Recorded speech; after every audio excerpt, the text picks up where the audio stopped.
Soluciona el problema de práctica 3.7 del libro de Fundamentos de Circuitos Eléctricos de la cuarta edición de los autores Charles Alexander y Matthew Sadiku. La instrucción de este problema de práctica nos dice lo siguiente: utiliza análisis de malla para determinar la corriente I1, I2 e I3 en la figura 3.25.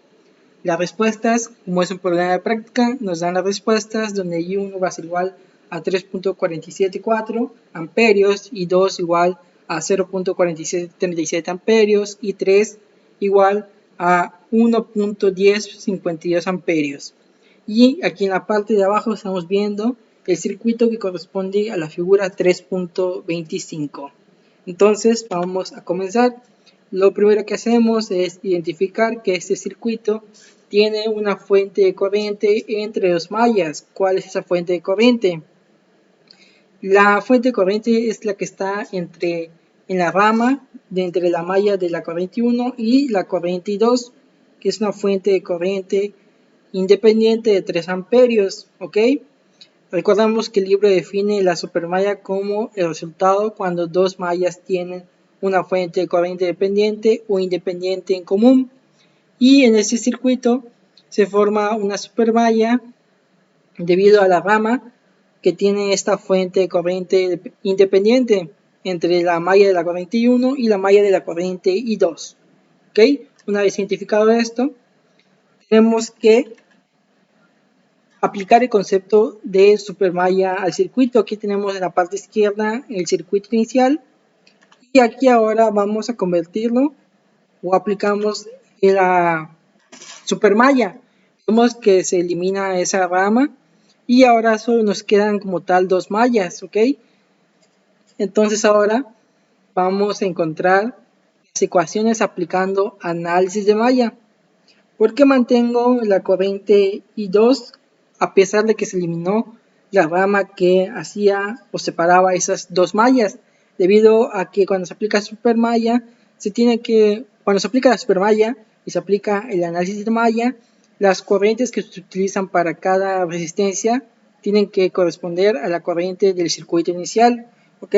Entonces ahora vamos a aplicar la ley de voltaje Kirchhoff, que es KVL, que es la sumatoria de voltajes va a ser igual a 0, y esa ley se aplica ya que es la parte fundamental o el concepto que se utiliza principalmente cuando utilizamos análisis de malla. ¿Ok?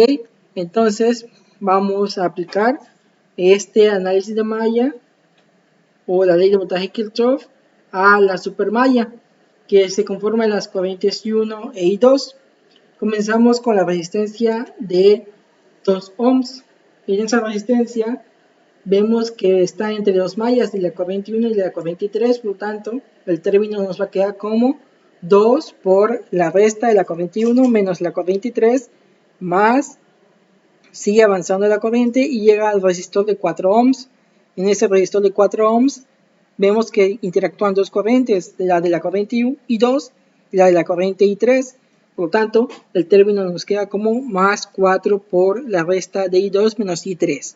Seguimos avanzando en la malla y vamos a llegar al resistor de 8 ohms. En ese resistor, la única corriente que está participando es la de la corriente I2, por lo tanto ponemos el término como más 8 I2.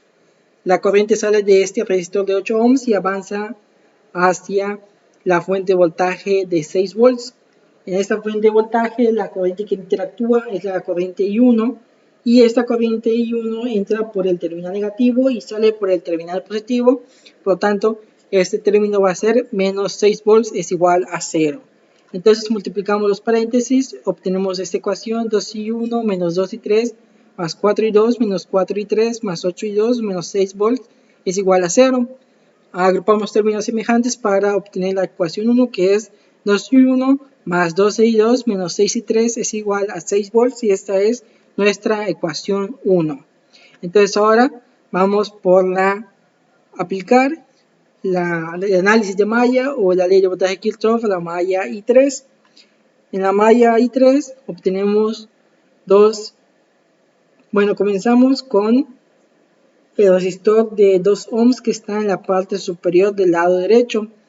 En ese resistor únicamente la corriente que fluye es I3, por lo tanto el término nos queda como 2 por I3. Y la corriente sale de ese resistor y avanza hacia el resistor de 4 ohms. En ese resistor de 4 ohms interactúan dos corrientes, la corriente 2 y la corriente 3. Por lo tanto el término nos queda como 4 por la resta de I3 menos I2. La corriente sale de ese resistor y llega al de 2 ohms. En ese resistor interactúan dos corrientes, la de I3 y la de I1. Entonces el término nos queda como 2 por la resta de I3 menos I1 es igual a 0. ¿Ok? Entonces ahora multiplicamos los paréntesis y obtenemos 2I3 más 4I3 menos 4I2 más 2I3 menos 2I1 es igual a 0. Entonces ahora agrupamos términos semejantes para obtener 2I1 más 4I2 menos 8I3 es igual a 0. Y esta es la ecuación 2. Ya tenemos dos ecuaciones, sin embargo, nos falta una ecuación para poder plantear un sistema de ecuaciones y encontrar los valores de las corrientes. ¿Cómo sé que falta una ecuación? Porque tenemos tres incógnitas. Entonces, para poder plantear un sistema correcto tenemos que tener tres ecuaciones para tres incógnitas. ¿Ok? Entonces ahora, ¿cómo obtenemos esta última ecuación?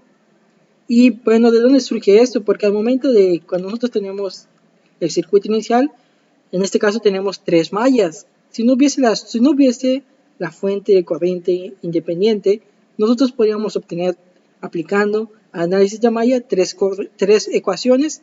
Entonces podría solucionar fácilmente o encontrar las corrientes fácilmente.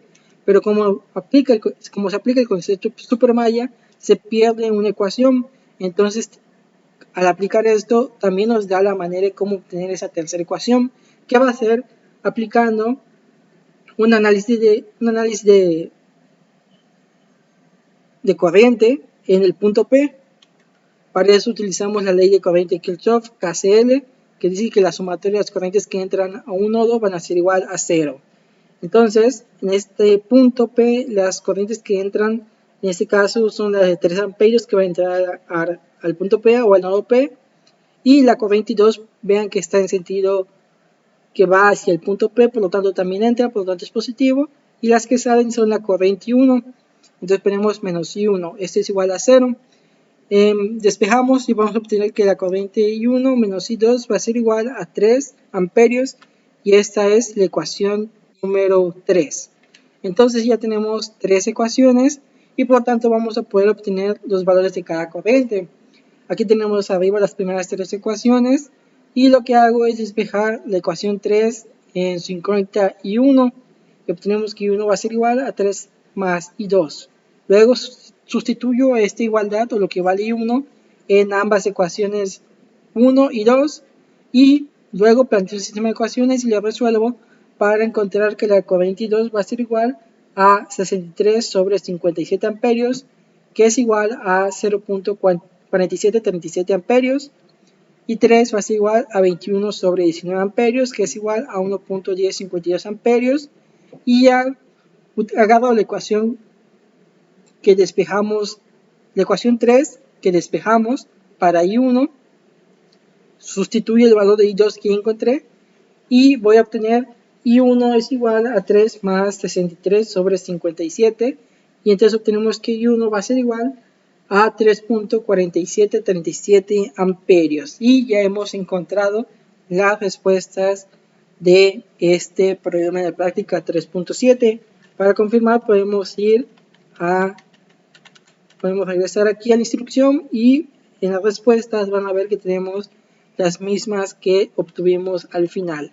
Entonces de esta manera terminamos este problema de práctica 3.7 y como siempre te habla tu amigo Iván 4.0, quiero ser y mentor y el mejor canal de ingeniería. Si tienes alguna duda o sugerencia, no dudes en comentarlo y sin más que decir, nos vemos hasta el próximo video.